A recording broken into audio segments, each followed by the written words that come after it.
Are you still there, Guus and Charlotte? Yes, Yes, we are. but we can't see you at the moment. Okay. Let's share my webcam. Now you probably can. Yes, we can. Good morning. Good morning. So, yeah, sorry everybody, we do face some technical issues at the moment, but we do our best to fix this. Welcome to the webinar of Item.org, a joint webinar between Item.org and Relicense on second-hand licensing. We do have, as mentioned, some technical issues at the moment, so I hope that Guus can share his presentation from his point of view. And yeah, if you have any questions, drop them in the chat box and we try to answer them at the end of the session. So, Guus, can you share your presentation? Because Standa, who is leading the presentation, I cannot unmute. Maybe Standa can unmute himself.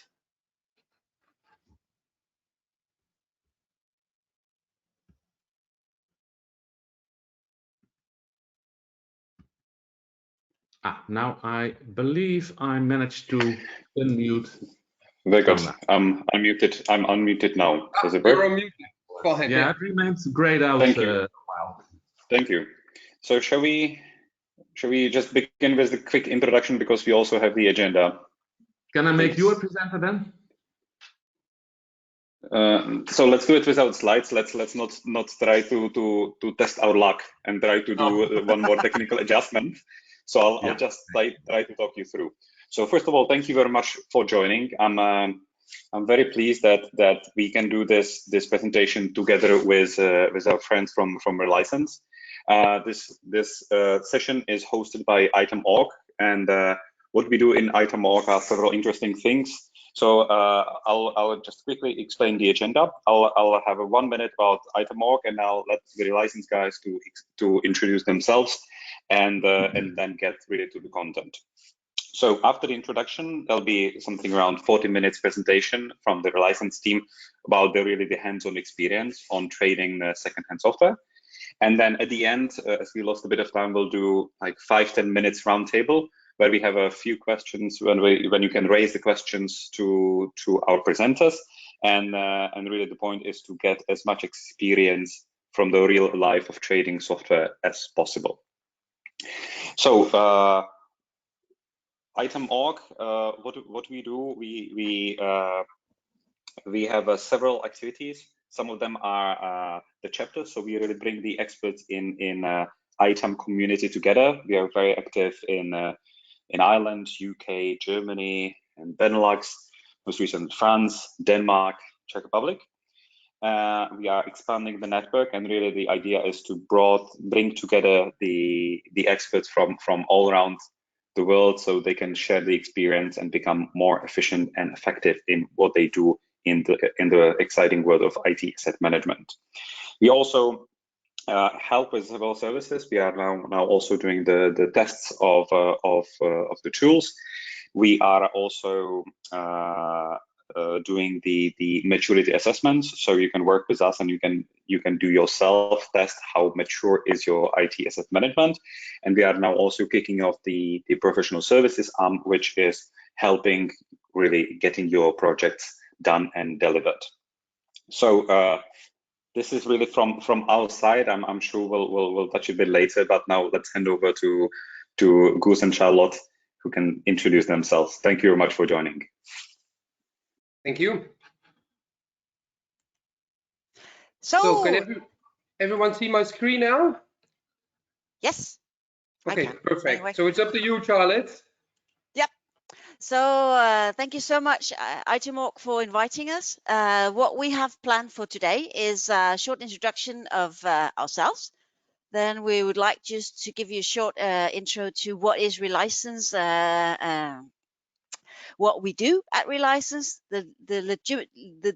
the legitimacy of the business model, how to buy pre-owned licenses, what can you sell, so what is sellable, your position in relation to Microsoft. So will it affect your relationship with Microsoft if you sell your not used software? And in the end, we do as well, if there is time, take questions, and if not, we can take them off-site and afterwards directly. So let's kick it off. Gus, can you? Perfect. So just a little bit about me. My name is, as said, Charlotte Snack. I'm the business manager and I'm doing sourcing at Relicense, which means that I'm the one that's buying surplus licenses from customers all through Europe.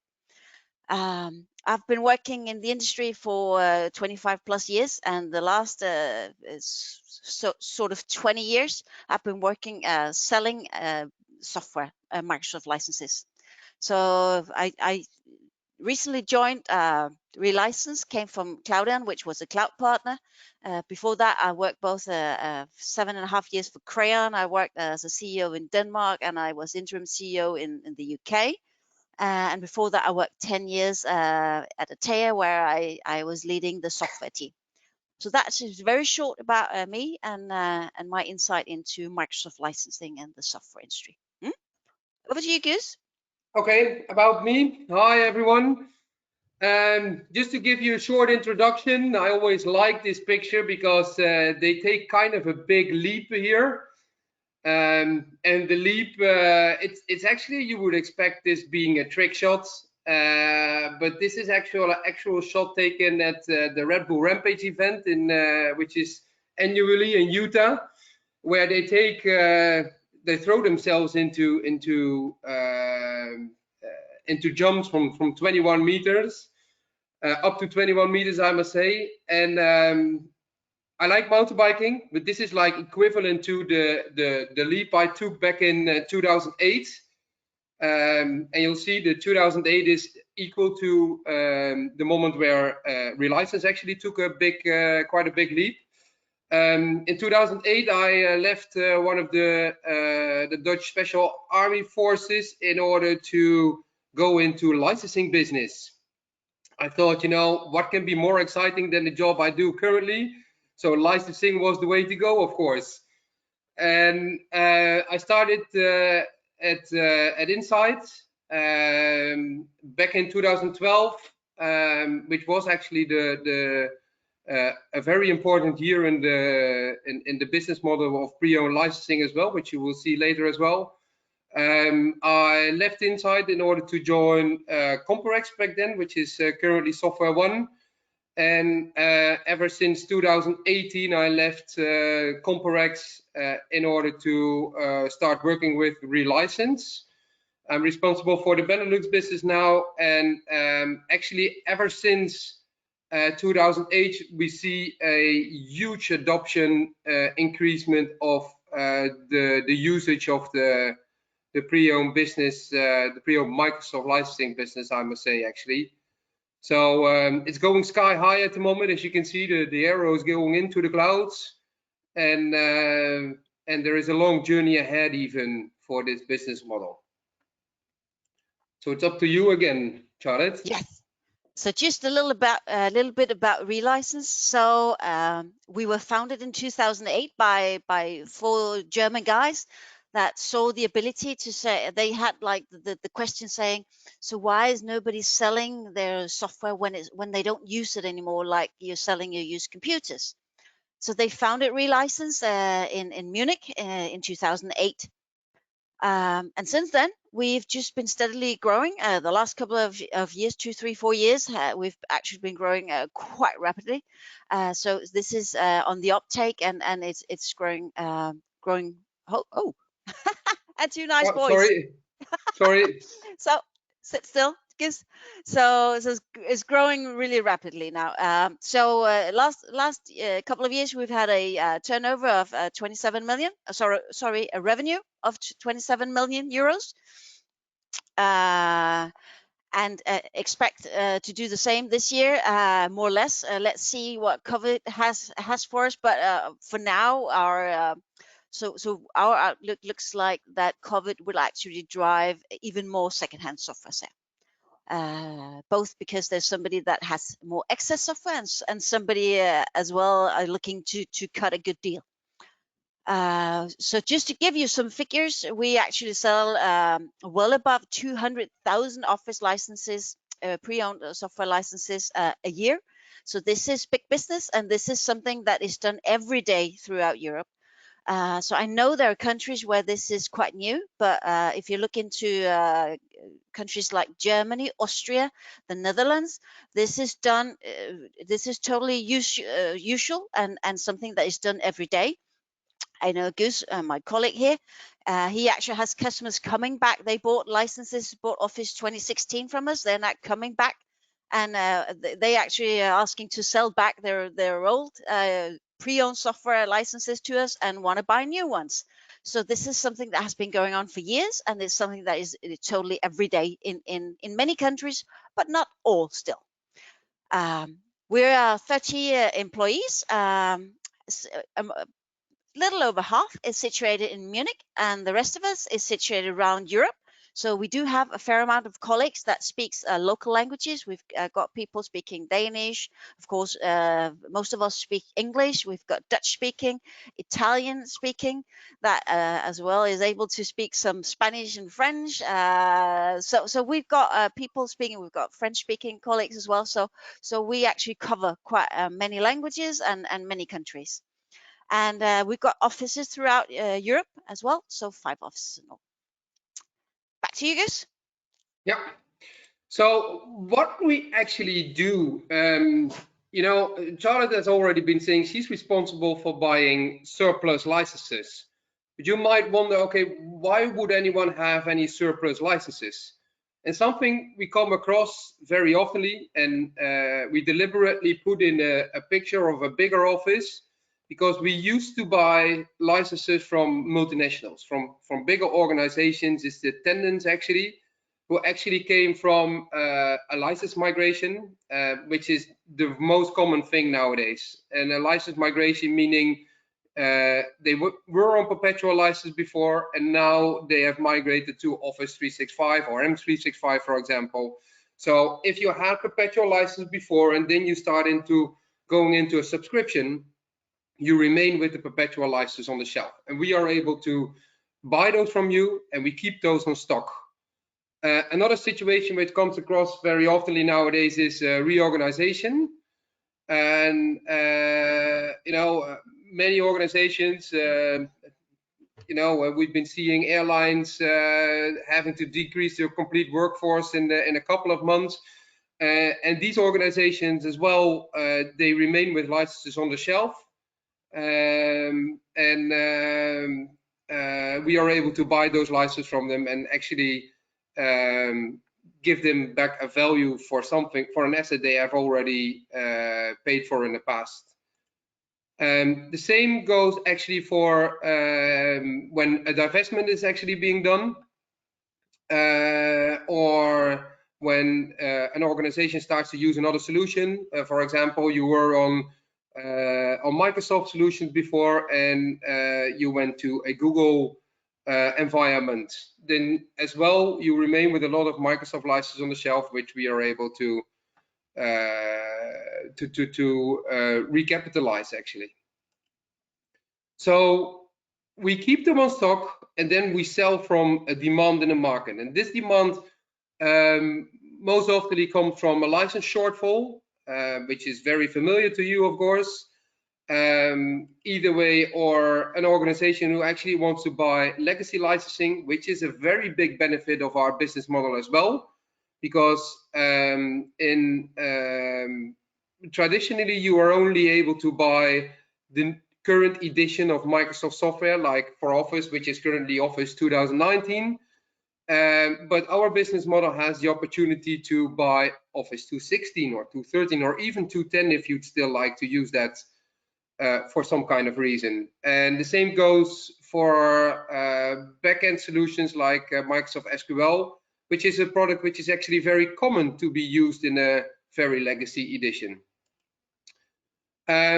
Something we come across very oftenly as well nowadays is a very cost-effective hybrid licensing solution. I will go into that a little later in the stage where we're speaking about how to buy licenses or when to buy licenses. But now, especially with COVID, you see that organizations are more and more focused on the collaboration of people. So everyone tends to go to, like we are now, GoToMeeting or Microsoft Teams or any other solution to actually collaborate more. And these solutions most often are not offered in an on-prem model, but most of the time these are cloud solutions and with the subscription licenses tied to it. So looking at the total package, we are able to offer a solution where you do get the best of both worlds. So both of cloud and the costs actually related to it. And another very common situation is a situation where people just want, or organizations just want to save cost on on-prem licensing. You know, the strategy is not to go to the cloud for the next couple of years. You know what you have. You know where you're going through to in the next 3 years most oftenly. So you're able to make a plan, and you might have pre-owned licenses in that plan in order to reduce the cost. We do this business with a very big magnifying glass on us, and the magnifying glass comes from auditors, but it comes from legal organizations as well, and of course the vendors. Let's just be very short on this. The vendor, Microsoft in this case, is not very fond of what we do because it simply costs them money, and it goes right into where they stand for, you know, what their vision is on IT on the long term. So we have to be very careful in what we do, and we'll go later into how we do that in order to provide guarantees and certainties to our customers who are actually buying licenses from us, but to the ones who are actually selling licenses to us as well. And like mentioned a little bit earlier, our business model actually leans very heavily on a court ruling back in 2012. There were court rulings before in Germany specifically. This is the reason why we were able to start back in 2008 rather than 2012. But they transferred it to the European Court of Justice back in 2012 in a case from Ubisoft versus Oracle, where Ubisoft was already selling pre-owned Oracle licenses. Oracle put them in front of court, and the European Court of Justice said, well, not the intellectual property, but if you look at solely the use rights are an asset. So if you are an organization who actually bought that asset, just like if you have bought a company car or maybe a company building, so why would you be able to resell a car or a company real estate, but not a license? And that actually doesn't make sense. So they actually ruled in favor of the ability to resell software licenses and under certain conditions. Back in 2013, there was another clarification because not everything was completely clear. What can you do with a license? Okay, do you need to buy complete agreements and then resell complete agreements, or can you buy a part of the agreement and then sell it into pieces, which is actually the case. And there was a court ruling in 2014 as well about that topic, which ruled in favor of the ability that if you would buy like 1,000 core cows from an organization, that you're able to resell them as 100 times 10 core cows, for example. But they did rule on the fact that if you buy a core cow, which is a bundle of licenses, it is intended to be used as a core cow suite for a user or a device, and you're not able to resell that specific license as a separate Windows Server call or an Exchange Server call or whatsoever. So what we do is actually very much leaning on these court rulings. There are only court rulings in the European, what is it? The European, the area, the European trade area. So economic union. Yeah, and we're only able to buy and resell licenses which are actually originally from the European trade area and Switzerland, and we're able to only resell them into European organizations as well, because the court rulings are limited to this trade area. So looking at what the auditors say, we work very closely with both Deloitte and KPMG, which is something unique in what we do. And both of them, they actually looked at our internal processes. KPMG did that from an audit perspective back in 2016.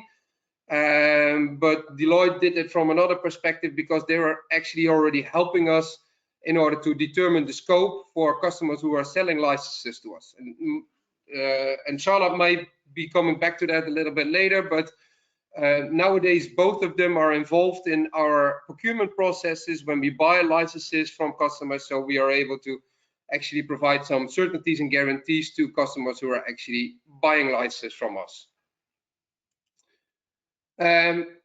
We have made a trademark for that. We say the licenses which are actually audited by Deloitte or KPMG are then the relicensed verified licenses. So you actually know that if you buy something like that, that you're completely secure in any audit situation in the future. And if that would not be the case, we are actually having an indemnity clause which indemnifies you from any damage we done. So looking at the portfolio we have, our portfolio limits solely to Microsoft licenses. But the portfolio of Microsoft licenses we actually sell is pretty broad. You know, we sell from a simple Windows Server call, 2008, 2012, 2016, 2019, it doesn't actually matter. But we also resell ERP solutions like Microsoft Dynamics. So it is the whole, it's a very broad scope we have in the licenses we actually have available for resale. And these are all the perpetual licenses Microsoft has. So I always like to put licensing in a different perspective. And the reason for it is because licensing has, from a historical perspective, has some kind of bubble around it. You know, we have to make sure that the licenses we buy are coming from Microsoft, because in a historical perspective, you could only buy licenses from Microsoft. But nowadays, you actually have another option. And putting it into another perspective, I myself, I'm fond of cars, so I like to put it in a perspective of a car actually. And if you would buy a license, being a car in this example, you would have several options right now. And the first option actually being, you know, buying a BMW 3 Series. You could go to a BMW dealership, and this is actually the previous model of the BMW 3 Series. You might be able to buy that one new. First registration is 2018, and you would pay 65,000 euros for it. I know it's expensive, but it's Netherlands, and for the Danish people, this is actually very cheap. But the price now is not available. Neither is there a discount available, because, like with Office mentioned earlier, you are not able to buy a previous edition of the current product with a dealership, with Microsoft or an LSP. So the option you have is the current model of the car actually, and you would buy that at a dealership as well. It's brand new. First registration is 2020. Of course, it got a little bit more expensive, so it's about 70k now. And if you are lucky, then you're able to trade a little bit with the dealer, and you get 5% discount. So you pay 66,500 euros for the car. The other option you actually do have is actually buy the previous edition of the software, but not with a BMW dealership, but with a sub dealership, like Relicense. We see ourselves as a sub dealership. The car is brand new as well, has a first registration of 2018. It would normally cost you 65,000 euros, like mentioned in car A, but now you get a discount of 76%. So that actually means you end up paying 15,600 euros for a brand new car. Just like with a license, Office 216 with 76% discount, and a license cannot be used, you cannot scratch it, you cannot dent it, you cannot have mileage on it or whatsoever. Then you have another option, which is car D, which is the brand new BMW, the same as car B, but then you would buy it at a sub dealership with Relicense, and you get a 55% discount on it. So you pay 31,500 euros for it in the end. We can guarantee you that both of the cars, C and D, are legitimate, and if they are not, then we would give you back the money you pay for it, and we would have actually indemnify you for all of the damage you done. Now make your decision which car you would actually choose, and think why most of the organizations are actually still buying car B. Okay, and looking at those office licenses, there is actually a difference between the requirement in what an organization needs and what is actually being used. And traditionally, or on average, we see that an Office edition is actually being used for 6 years. So with the release cycle of a new edition of Office every 3 years, that means one of the editions of Office is actually being skipped on an average. Over 70% of all Office installations within Europe are not up to date. So organizations still running Office 2.13, Office 2.16. We even come across organizations still running Office 2.10 or even Office 2.7. So all of these installations are actually potential of considerable cost savings through pre-owned licensing. And looking at what costs you would be saving using pre-owned licenses, the current slide is showing a very good example of that. Because if you, it's an example of 250 employees over a 3-year period, or 250 devices, I must say. And buying a traditional Office license, Office 219 and MPSA, will cost you about 135,000 euros for 250 devices. And if you would add maintenance to it, it would even go further, which is the red part, to over 250k over 3 years. You also have the option to buy Office 219 as perpetual license for 250 users in the pre-owned market, which would only cost you about 35,000 euros, and then you would see there is even a discount on 216 and 213. So looking at pre-owned licensing, there is a really big potential of cost saving, but of course it has to fit you, and it has to fit your organization and your vision of the organization. And we very often hear, okay, but is it actually exactly the same license? Can I do the same with an Office license I buy an MPSA as what I would be able to do with a license I would buy from you? And in order to show that, we have actually made a very a comparison sheet of the options you have for buying Microsoft Office licenses. And yes, there is a difference if you would buy a license with software assurance in regards to a traditional license without software assurance and a pre-owned license. But there is no difference in between a traditional Office 219 Professional Plus license in the MPSA or one in the pre-owned market. The only difference is actually, to be honest, that you get your license delivered differently and you won't see them in your Microsoft portal. But Relicense is actually working on a portal ourselves, so you would have a different portal which shows all of the license entitlements you have.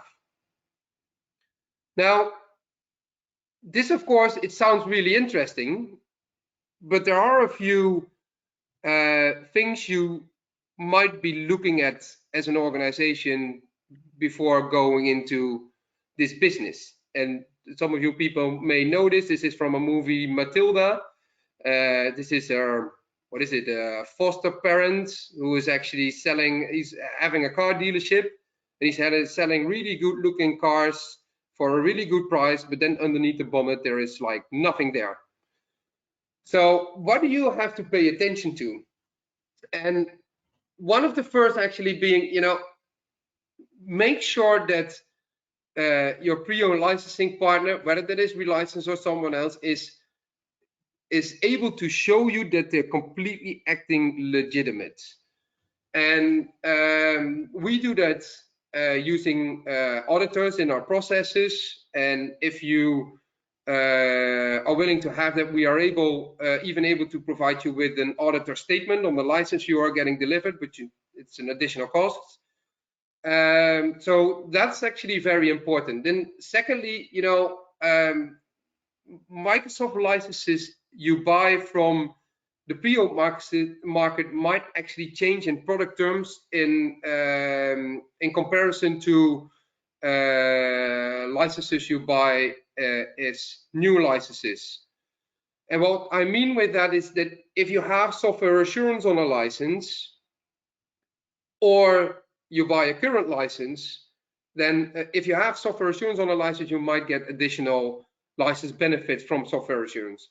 And even if you buy a current license, that might actually have different license terms than a previous edition has. Looking at SQL Server, for example, it changed from a enterprise server into enterprise processes into enterprise cores. And if you buy a 2008 server, it still has a licensing potential of buying an enterprise server per server in SQL. So in addition, make sure you acquire pre-owned commercial licenses, because educational licenses are not applicable in a business environment. Ask for it if you do a request with your partner. And cover yourself for future audits as well. Make sure that you get license data immediately upon delivery. There are organizations who tend to use work using providing you just a key, which you can buy on the internet for a really cheap price. You pay like 19 euros for an office license, but having a key is not the same as having license entitlement. And if you are having an audit from either way Deloitte or any other auditor or Microsoft themselves, they are not looking at the keys you have, they are actually looking at your license entitlement versus your installations. And then a key is not a license entitlement. And in that extent, if it looks too good to be true, it mostly is. And a pre-owned license doesn't cost about 1/10 of a new traditional license of the same edition. And that's why we have this relicense verified thing. Okay. I'll just go very shortly through the hybrid licensing situation we discussed before, and we are very oftenly offering that currently to organizations who are using some kind of collaboration from cloud solutions and still want to do something about those costs. So you can actually ask yourself, does every employee in my organization need Office Professional Plus 365? Or might they be able to use Office 216 or 219 as well? Both of them are actually on-premise installations on your device. Nothing is actually located in the cloud. So how can we achieve more flexibility for mobile users using cloud solutions, but actually don't want to have the cost related to that? So we get both worlds, the best of both worlds, via hybrid licensing. And we've made a comparison sheet from that one as well between Office 365 E3, which is a monthly subscription, or a combination between Office 216 or Office 219 as a pre-owned license in combination with Office 365 E1. And you can see that the cost savings potential on the 36 months is quite big. And if you extend it using the on-premise Office edition even further, then the cost saving is even bigger. And the biggest difference between the two options is actually that the licensing entitlement for the on-prem Office installation, so either way Office 365 Professional Plus or Office Professional Plus 216 or 219, with Office 365 E3, it's based on a user basis. So you're entitled to use Office on 5 devices for each user. And with the on-prem licensing option, you are licensing each device. So if a user is using a thin client at the office and takes home a laptop and both of them are actually using Office, then you need to buy 2 Office licenses. For the rest, in both cases, you get Office Online, which is Excel, PowerPoint, and Word in an online version. You get Teams, which is very important nowadays with the collaboration demands. There is a difference in size of OneDrive and mailbox size, but to be honest, who needs 50 gigabytes of mailbox size anyway? And for both of them, you get Stream, Jammer, SharePoint Online, and Exchange Online.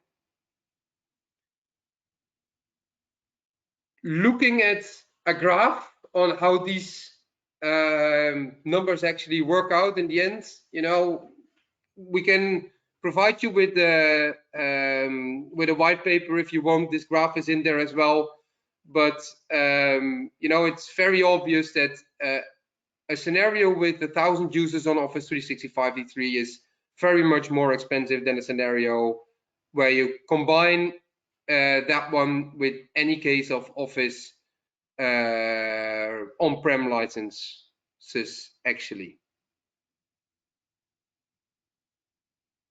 So if you have any more questions about, either way, the Office comparison or the hybrid licensing model, just shoot us an email or shoot Arjen an email or Jesper, doesn't matter, and we'll get back to you with the information. So having said this about when you want to buy licenses, we now come into a process which is very interesting as well, which is what if we would like to sell licenses to relicense? It's back to you, Charlotte. Thank you. So I just have a few slides and I won't take a lot of your time because I see that time is running. But what we generally do when we go into dialogue with customers about the opportunity to sell some of their surplus licenses is what we would ideally like to kick it off by, first of all, most often a kickoff meeting, either virtually as most often right now, or indeed when we can, a physical meeting. On the back of that, explaining the process, we ask them to, if possible, to provide us with an MLS report, because then we can go into the report and see, look into the license chains, and we can actually get back to the customer and tell them what is sellable. So which license change have not been broken. Because trust me, when we go into these MLS reports, what we see quite often is that despite the fact that I know that all customers try, to renew and SA everything, there are actually quite often license change that is broken with more than 1 month, which means we cannot buy those licenses. Those will not qualify to be scrutinized, and therefore a company like Relicense cannot buy them. There might be other players in the market that will buy them, but we can't and won't. So when we've checked the MLS, we find out what is possible. So which license change are unbroken, and we will then come up with an offer. And then then we enter into a new discussion. So what can you sell, and what would you ideally like to sell, and what would you like to hold on to? And still, despite the fact that you might have 15,000 Office licenses, but you're not using 1,500. So you are now, as Gus told you, it's completely legit to sell the 1,500 Office licenses in one tranche, and then you could come back in like 6 months and say, okay, now I deinstalled on 5,000 more, so would you like to buy those? And we can talk about that. That might still be interesting. Or they might, you know, at some states they actually end up being too old, but I'll get back to that. So so in that process, what you need to disclose and what you need to deliver in order for us to buy those licenses are all the agreements involved. So if you had an EA, so the EA agreement and the enrollment and the CPS and the first year invoice of all the agreements in the license chain. So what we need to have as proof is going from the very first lick SA throughout all the renewals up to the newest version that we are purchasing. So all the documents on that. There are a few public sector customers that do not have their own agreements because it was under an umbrella agreement. With those customers, we then have to have all the annual invoices, as well as, of course, all the additional true-up invoices of licenses bought to prove that the licenses are yours and that the chain is unbroken. Then there are two documents as well. There's a license transfer document that when both parties have signed it, we send it to Microsoft, and there is a purchase agreement where we put in the licenses and the prereqs regarding this. Again, as Gus mentioned, you are able, if you want to get approved stamped statement from Deloitte or KPMG telling you that the process has been reviewed and assessed by Deloitte or KPMG, and to the best of their ability that everything is in order. Could you move ahead, Gus? Yep. So they're actually, and now we're going to talk for 50 minutes on this. No, we're not. This is just to put a smile on your face. So this, I just wanted to show you that there is actually quite a lot of stages that we have and hoops we have to go through in a sourcing process, but it is not as painful as it looks. And if you're interested in selling, we can book a meeting and we can go through the process. And I know that despite the fact that it looks painful, it's in general, I would say it will take you depending on how far back we have to go to find your initial Lick SA purchase, it will take you in the vicinity between 1 and 2 man days to find the needed proof in your organization, or reach out to your reseller and ask for them to help get you an old copy of an invoice or whatever in order to sell. So the upside of selling out licenses and the money that you can get from it, as opposed to the input that you have to do work-wise, is huge. So what's sellable? So in general, I'm always on the lookout for, you can go push it all, Gus. So I'm always on the lookout for Office 2016 Standard and Pro and 2019 Standard and Pro. I'm always on the lookout for remote desktop CALs 2016, 2019. I'm always buying Windows Server. That's both the standard and the data center, especially the data center is in huge demand, both 2016 and very huge demand on 2019 versions. And SQL service is as well for the 2016, 2017, 2019. So all the versions, the standard, the cores, the enterprise cores, and as well the CALs. So this is what are the hottest product. But on top of that, other than that, I do as well. Of course, I buy Visio. For specific orders, I do as well buy CRM licenses. I buy Dynamics licenses, but the Dynamics will always be for orders. That we don't buy Dynamics CRM and Axe and Navision to put in stock. But we do source them for specific orders from customers. So if you have anything that you think that's sellable, or you want to have us have a look at it and get an offer, you feel free to reach out to me, drop an email either to one of the Itemorg guys and they can connect you with us, or you can write me directly, writing procurement at relicense.com.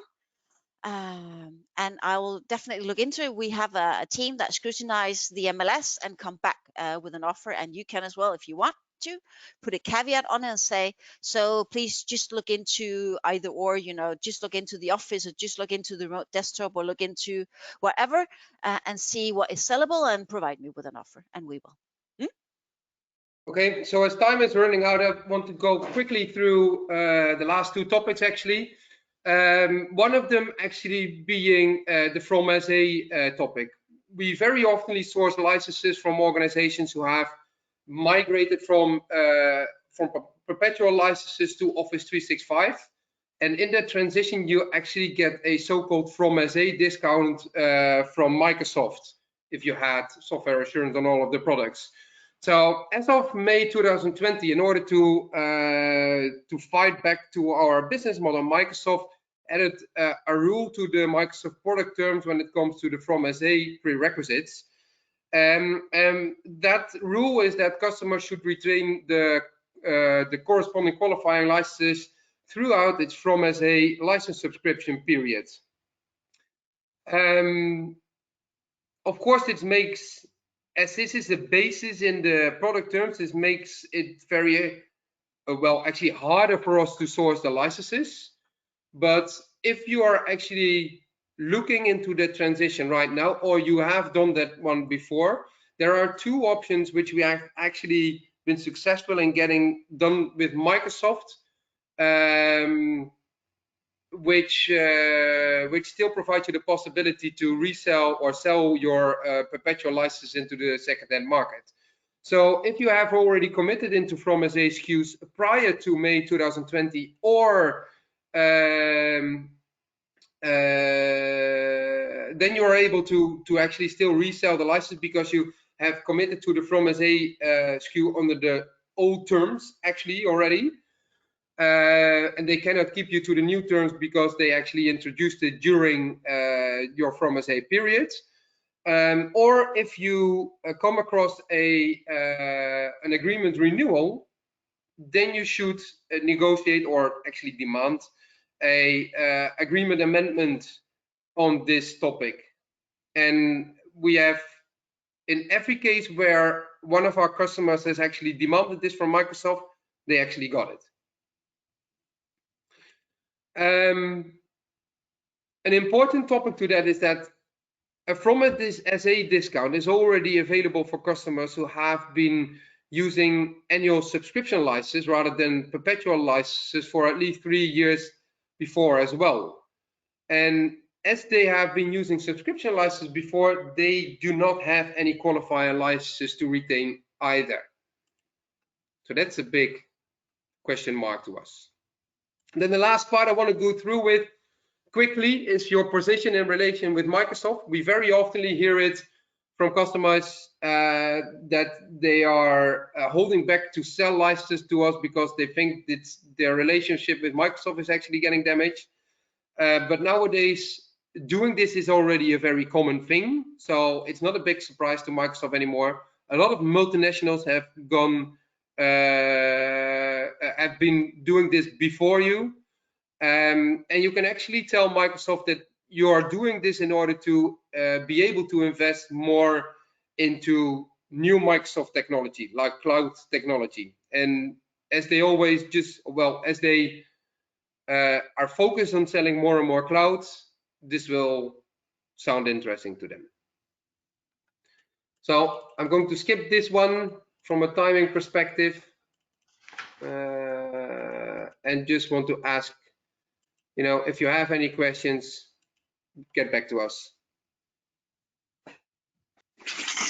Right. Well, thank you very much, Gus and Charlotte. It was a very interesting presentation. I think as we have only 5 minutes, I'll, if you don't mind, I'll rush straight into the questions that I collected in the meantime. Yeah, sure. So, if I may start with a Charlotte. So, in your experience, going through the different companies, but now spending a lot of time with Relicense. So, selling the surplus is a common thing, but who are usually the people who are companies who are selling or buying? So what we see, it little bit depends on the market, but let me just take you through it. So first of all, the main customers that we are buying from are the big companies, so the multinationals. So this is an everyday thing to them. They sell off their surplus licenses. They sell off all their licenses as soon as they move to M365, and they sell the total desktop. When I see it in Germany and the Netherlands and in Austria, it is all sizes of companies that actually asks, can I sell my old licenses? So it's totally everyday business in that region of Europe. Who buys them is in general, we have again multinationals that has partial plan saying, I'm not going to buy O365 or M365 for everything. They often buy a lot of servers with us as well. So it's some of the biggest companies in Europe, but it is as well some of the smaller companies where technology is not driving the IT use. So their core business is doing something completely different, but they of course need to communicate with the world, but it doesn't have to be the newest thing. Okay. Well, thank you. So pretty much the selling is usually the big corporations who just move to Office 3 to in general the cloud solution for Microsoft. Understood. Yeah, and actually, may I have one additional question, because I always like the practical side of how the things are done. So how long does it take from the day I sort my mind and I give you a call, I want to sell my licenses, until the moment that the money arrives in my company account? I would say it very much depends on you. So what I see at the process, so yeah, but it's finding the proof. So if you're ready when you call me, if you're ready with the proof, or if you're ready to set off like 2-3 days, it depends on, again, how far back do we need to go, because we all know that when we go a long way back, it's difficult to find, because there was no rules to keep that sort of information for 20 years. And some actually has to go back to 2001 to find their initial LIC-SA.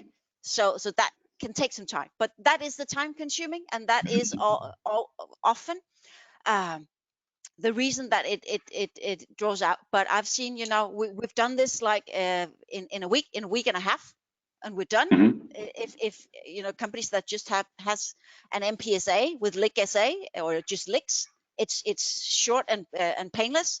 But multinational and multi-million corporations with LIC-SA from 2001, that takes a lot more time.